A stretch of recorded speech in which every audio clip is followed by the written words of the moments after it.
আসন্ন ঈদুল আজহাকে সামনে রেখে নতুন টাকা বাজারে ছেড়েছে বাংলাদেশ ব্যাংক। গতকাল রোববার থেকে নতুন নোট বাজারে ছাড়া হয়।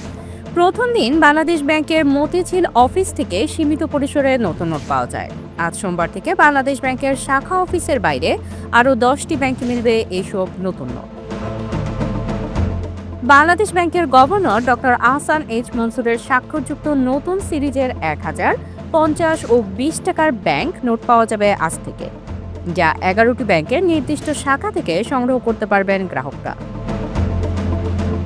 বাংলাদেশ ব্যাংকের শাখা অফিসের বাইরে যেসব ব্যাংকে নতুন টাকা মিলবে সেই ব্যাংকগুলো হলো সোনালী, জনতা, অগ্রণী, রূপালী, পূবালী, উত্তরা, ডাচ বাংলা, ইসলামী ব্যাংক বাংলাদেশ, আল আরাফা ইসলামী ও ব্র্যাক ব্যাংক। এসব ব্যাংকের লোকাল অফিসকে নতুন টাকা দেওয়া হয়েছে, যা আজ সোমবার থেকে বিতরণ শুরু করবে ব্যাংকগুলো।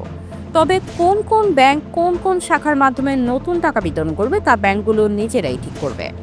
জানা গেছে, ঈদের আগে সর্বোচ্চ 200 কোটি টাকা মূল্যমানের নোট ছাপানো সম্ভব হয়েছে।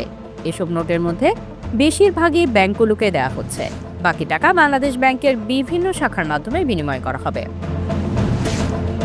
এছাড়াও বাংলাদেশ ব্যাংক জানিয়েছে, নতুন নোটের পাশাপাশি বর্তমানে প্রচলিত সব কাগজের নোট ও ধাতব মুদ্রা চালু থাকবে। বাংলাদেশ ব্যাংকের একজন কর্মকর্তা বলেন, ঈদের আগে শুধু 20, 50 ও 1000 টাকার নোট বাজারে আসছে। এছাড়া 5, 10, 100, 200 ও 500 টাকার নতুন ডিজাইনের নোট ছাপা শুরু হবে ঈদের পর।